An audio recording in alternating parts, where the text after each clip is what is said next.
Lecciones para la Escuela Sabática del cuarto trimestre de 2023. La misión de Dios, mi misión. Lección 11 para el 16 de diciembre de 2023. Misión en favor de los no alcanzados. Segunda parte. Entonces Jesús respondió: Mujer, grande es tu fe. Sea hecho como quieres. Y su hija quedó sana desde esa hora. Mateo 15, 28.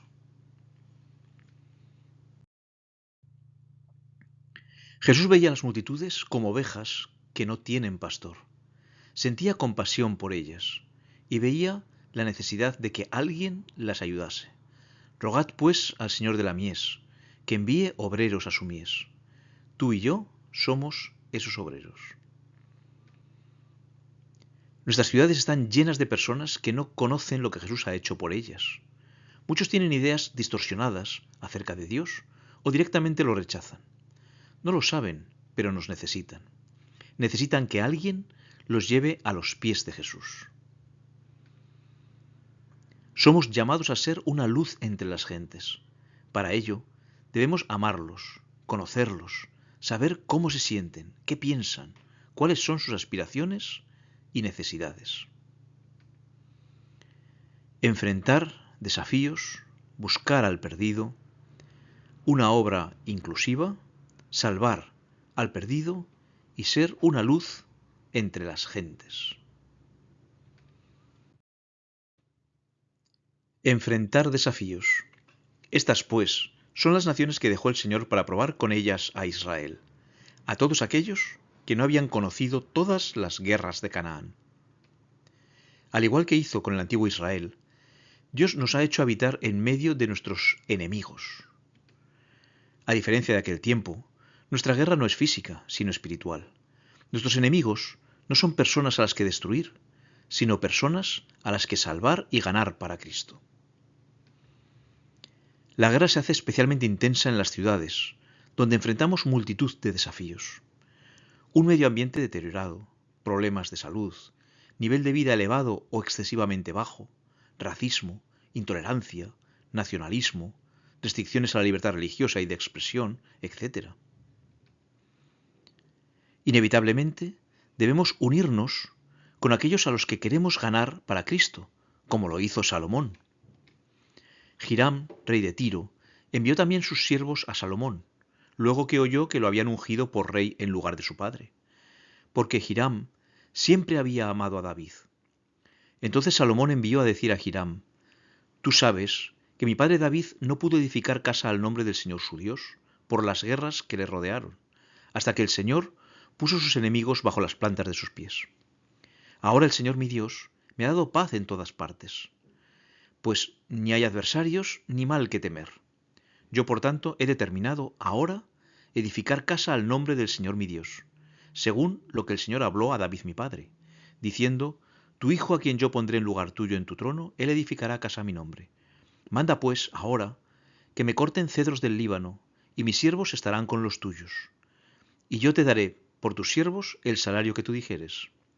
Porque tú sabes bien que ninguno hay entre nosotros que sepa labrar la madera como los sidonios. Cuando Hiram oyó las palabras de Salomón, se alegró en gran manera y dijo: Bendito sea hoy el Señor, que dio a David un hijo sabio sobre este pueblo tan grande. Y envió Hiram a decir a Salomón: He oído lo que me mandaste a decir. Yo haré todo lo que te plazca acerca de la madera de cedro y la madera de ciprés. Mis siervos la llevarán desde el Líbano al mar, y la enviaré en balsas por mar hasta el lugar que tú me señales. Y allí se desatará y tú la tomarás. Y tú cumplirás mi deseo al dar de comer a mi familia. Dio pues Hiram a Salomón madera de cedro y madera de ciprés, toda la que quiso. Y Salomón daba a Hiram 20.000 coros de trigo para el sustento de su familia, y 20 coros de aceite puro. Esto daba Salomón a Hiram cada año. Sin embargo, debemos evitar ser arrastrados por ellos, como le ocurrió también a Salomón.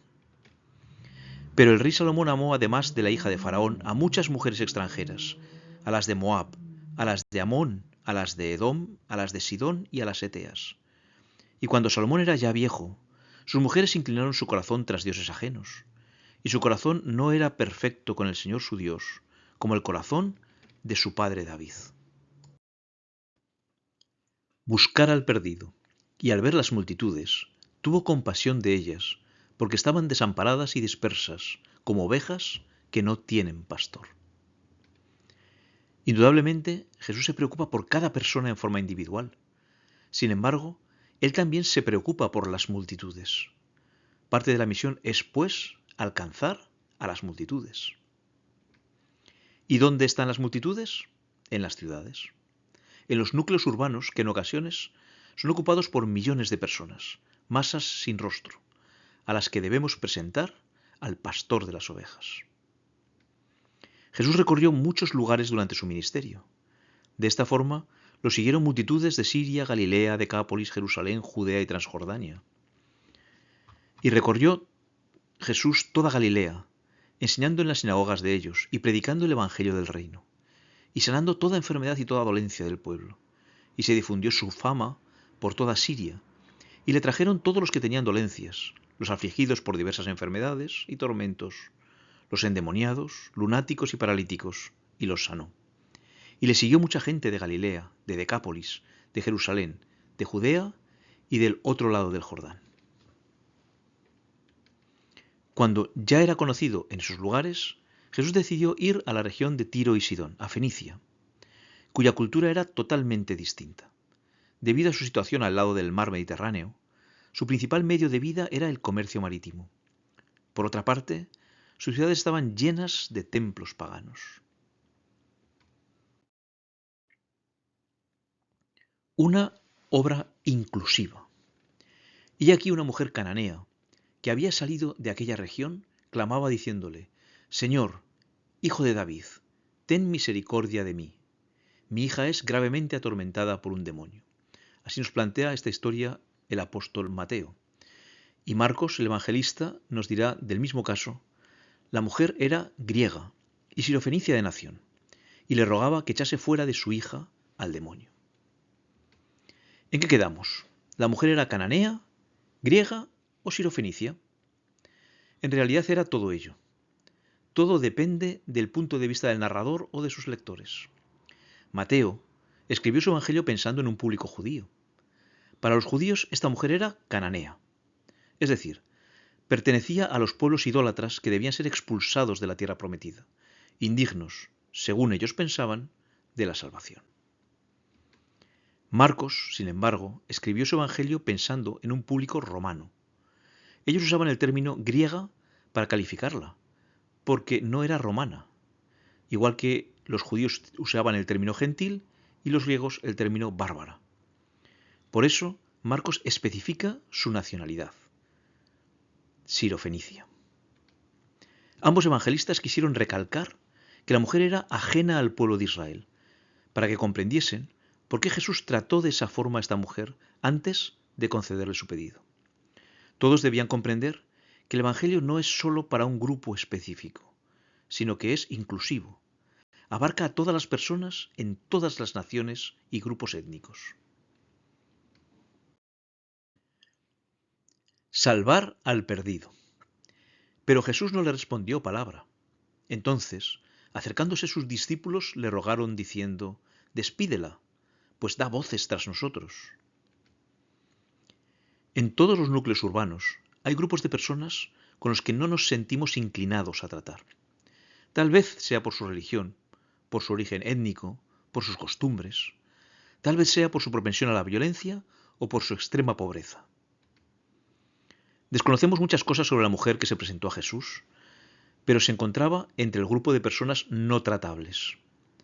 Ante el asombro de sus discípulos, Jesús reconoció la fe de ella y sanó a su hija. Entonces, respondiendo Jesús dijo: Oh mujer, grande es tu fe, hágase contigo como quieres. Y su hija fue sanada desde aquella hora. El mensaje de Jesús es claro: salvad al perdido sin importar quién es o lo que pensemos de él o de ella. A los apóstoles les tomó tiempo aceptar esto. El Espíritu Santo tuvo que impresionar a Pedro a través de una visión para que aceptase que tenía que llevar el mensaje de salvación a los gentiles. Al día siguiente, mientras ellos iban por el camino y se acercaban a la ciudad, Pedro subió a la azotea para orar, cerca de la hora sexta. Y tuvo gran hambre, y quiso comer. Pero mientras le preparaban algo, le sobrevino un éxtasis, y vio el cielo abierto, y que descendía algo semejante a un gran lienzo, que atado de las 4 puntas era bajado a la tierra, en el cual había de todos los cuadrúpedos terrestres y reptiles y aves del cielo. Y le vino una voz: Levántate, Pedro, mata y come. Entonces Pedro dijo: Señor, no, porque ninguna cosa común o inmunda he comido jamás. Volvió la voz a él la segunda vez: Lo que Dios limpió, no lo llames tú común. Esto se hizo 3 veces, y aquel lienzo volvió a ser recogido en el cielo. Y mientras Pedro estaba perplejo dentro de sí sobre lo que significaría la visión que había visto, he aquí los hombres que habían sido enviados por Cornelio, los cuales, preguntando por la casa de Simón, llegaron a la puerta, y llamando, preguntaron si moraba allí un Simón, que tenía por sobrenombre Pedro. Y mientras Pedro pensaba en la visión, le dijo el Espíritu: He aquí 3 hombres te buscan. Levántate, pues, y desciende, y no dudes de ir con ellos, porque yo los he enviado. Entonces Pedro, descendiendo a donde estaban los hombres que fueron enviados por Cornelio, les dijo: He aquí yo soy el que buscáis. ¿Cuál es la causa por la que habéis venido? Ellos dijeron: Cornelio el centurión, un varón justo y temeroso de Dios, y que tiene buen testimonio en toda la nación de los judíos, ha recibido instrucciones de un santo ángel, de hacerte venir a su casa para oír tus palabras. Entonces, haciéndoles entrar, los hospedó, y al día siguiente, levantándose, se fue con ellos, y le acompañaron algunos de los hermanos de Jope. Al otro día entraron en Cesarea, y Cornelio los estaba esperando, habiendo convocado a sus parientes y amigos más íntimos. Cuando Pedro entró, salió Cornelio a recibirle, y postrándose a sus pies, adoró. Mas Pedro le levantó diciendo: Levántate, pues yo mismo también soy hombre. Y hablando con él, entró y halló a muchos que se habían reunido, y les dijo: Vosotros sabéis cuán abominable es para un varón judío juntarse o acercarse a un extranjero. Pero a mí me ha mostrado Dios que a ningún hombre llame común o inmundo. Ser una luz entre las gentes. Pero cuando venga el Hijo del Hombre, ¿hallará fe en la tierra? Durante su ministerio, Jesús halló incredulidad en las personas. Sin embargo, también encontró fe en las personas más insospechadas. Personas con falta de fe, ¿dónde las encontró? En su ciudad natal. Salió Jesús de allí y vino a su tierra, y le seguían sus discípulos. Y no pudo hacer allí ningún milagro, salvo que sanó a unos pocos enfermos poniendo sobre ellos las manos. Y estaba asombrado de la incredulidad de ellos. Las ciudades donde predicó: Ay de ti, Corazín, ay de ti, Betsaida, porque si en Tiro y en Sidón se hubieran hecho los milagros que han sido hechos en vosotras, tiempo ha que se hubieran arrepentido en cilicio y en ceniza. Por tanto os digo, que en el día del juicio será más tolerable el castigo para Tiro y para Sidón que para vosotras. Y tú, Capernaum, que eres levantada hasta el cielo, hasta el Hades serás abatida, porque si en Sodoma se hubieran hecho los milagros que han sido hechos en ti, habría permanecido hasta el día de hoy. Sus oyentes. Y si la hierba del campo, que hoy es, y mañana se echa en el horno, Dios la viste así, ¿no hará mucho más a vosotros, hombres de poca fe?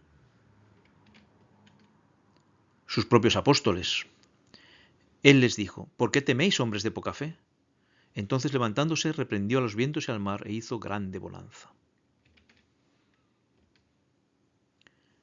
También encontró, como decíamos, personas con gran fe. Un mendigo ciego.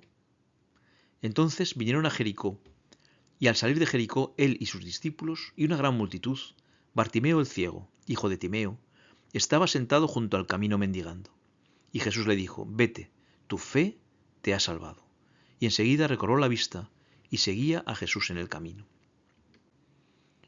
Un leproso. Y aquí vino un leproso y se postró ante él diciendo: Señor, si quieres, puedes limpiarme. Jesús extendió la mano y le tocó, y diciendo: Quiero, sé limpio. Y al instante su lepra desapareció. Un militar pagano. Entrando Jesús en Capernaum, vino a él un centurión, rogándole: Entonces Jesús dijo al centurión: Ve, y como creíste, te sea hecho. Y su criado fue sanado en aquella misma hora. Una extranjera. Y aquí una mujer cananea, que había salido de aquella región, clamaba diciéndole: Señor, hijo de David, ten misericordia de mí. Mi hija es gravemente atormentada por un demonio. Entonces, respondiendo Jesús dijo: Oh mujer, grande es tu fe. Hágase contigo como quieres. Y su hija fue sanada desde aquella misma hora. Una lección que podemos aplicar a la actualidad es que la fe se encuentra en lugares inesperados, en las ciudades, entre extranjeros, entre paganos y entre personas con religiones diferentes.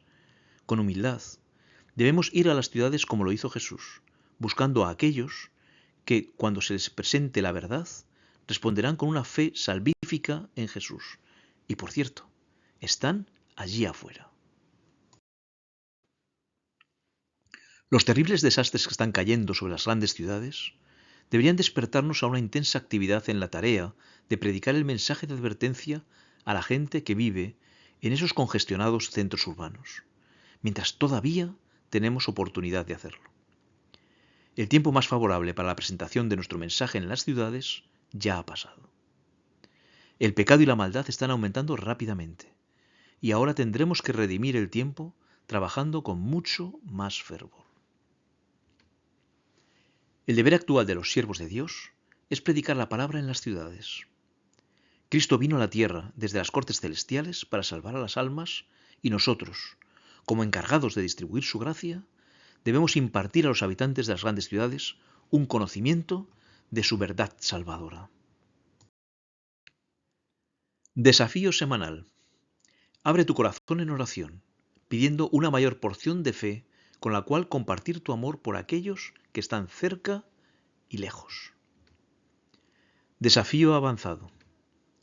¿Cómo llegaste a conocer a Jesús y el precioso mensaje de los 3 ángeles? Enumera 3 bendiciones espirituales que has experimentado de Jesús en tu vida personal.